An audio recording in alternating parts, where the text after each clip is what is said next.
नमस्कार, हकीकत न्यूज में आपका स्वागत है। मैं हूं आपके साथ अंकिता। चलिए बढ़ते हैं मुख्य खबर की ओर। रीवा जिले के रायपुर करचुलियान थाना क्षेत्र से एक शर्मनाक मामला सामने आया है, जहां कानून के रखवाले पर ही कानून की रक्षा करने वाली जिम्मेदारी से भटकने का आरोप लगा है। थाना परिसर में पदस्थ पुलिसकर्मी संतोष सिंह पर एक पीड़िता युवती से फोन पर अश्लील बातचीत करने का आरोप लगा है।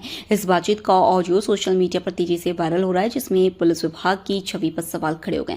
पीड़िता ने अतिरिक्त पुलिस अधीक्षक कार्यालय पहुंचकर इस पूरे मामले की लिखित शिकायत दर्ज कराई। युवती का आरोप है कि वह पुराने पारिवारिक विवाद के चलते लगातार प्रताड़ना और धमकियों का सामना कर रही थी। इस संबंध में मदद मांगने वह रायपुर करचुलियान थाने पहुंची थी। युवती ने बताया कि उसकी चाची एवं चाचा के मायके पक्ष के लोग मालती मिश्रा, काजल मिश्रा और राम निरंजन तिवारी उसे और उसके परिवार को झूठे मुकदमों में फंसाने और जान से मारने की धमकी दे रहे थे। परेशान होकर जब वो थाने पहुंची तो वहां पुलिसकर्मी संतोष सिंह ने उसका मोबाइल नंबर लेकर सहायता के नाम पर अश्लील बातचीत शुरू कर दी।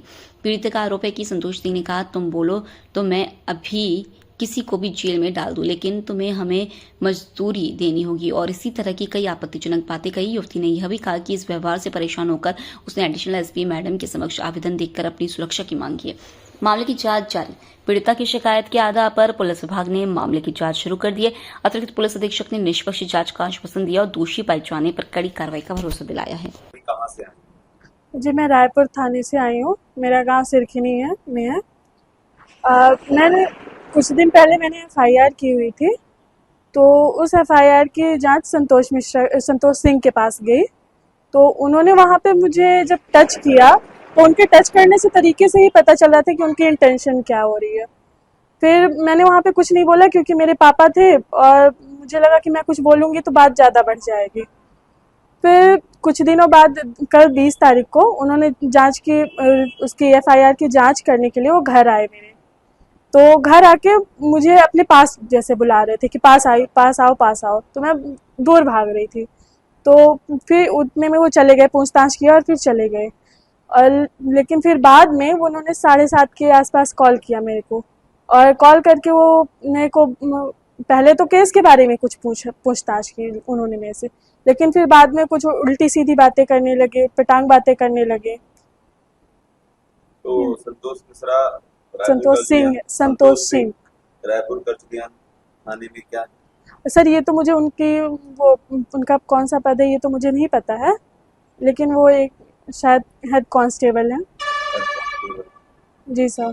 फिर आपके पास आए तो फिर क्या मतलब बातें करनी, फोन में क्या बातचीत हुई आपकी? सर, वो फोन में पूछ रहे हैं कि तुम्हारा चेहरा क्यों उतरा हुआ है, तुम कंघी क्यों नहीं करती हो, तुम्हारे ओंठ क्यों सूखे हुए हैं, तुम्हारे दिल की धड़कन इतनी तेज चल रही है। ये सारी बातें वो मेरे से सर, ये विवाद हमारा बहुत पुराना है। मेरे घर में झगड़ा हो रहा था मम्मी पापा का और चाची का। मम्मी पापा का भी नहीं बोल सकते, दादी और चाची का हो रहा था, जिसमें चाची हम लोगों को, मम्मी पापा को सबको जबरदस्ती घसीट के ला रही है क्योंकि दादी हम लोगों के साथ रहती है। तो उसी चीज का विवाद चल रहा था। तो पहले उन्होंने मेरे ऊपर, मेरा कैरियर खराब करने के लिए, मेरे कैरेक्टर खराब करने के लिए उन्होंने मेरे ऊपर झूठी एफआईआर भी करवा चुके हैं। उसकी जब जमानत हो गई उसके बाद भी वो हम लोगों के पीछे पड़ी हुई हैं। कभी पत्थर से मारती है तो कभी गाली गलौज, इतनी गंदी गंदी गालियां देती है कि मुझे बोलते हुए शर्म आती। कोई सुनेगा तो सुनने वाला शर्मा जाएगा, ऐसी गालियां देती है। क्या विवाद जमीन से जुड़ा हुआ? जमीन से भी जुड़ा नहीं बोल सकते हैं, एक मतलब कि छोटी छोटी बातों का विवाद कि तुम ऐसा क्यों बोली हो, तुम ऐसा क्यों बोली है।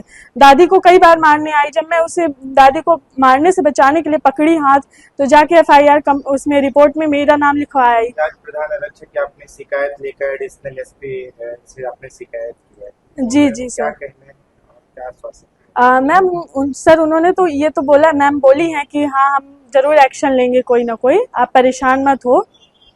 वो मुझे उनके ऊपर भरोसा है, वो जरूर कुछ ना कुछ एक्शन लेंगी।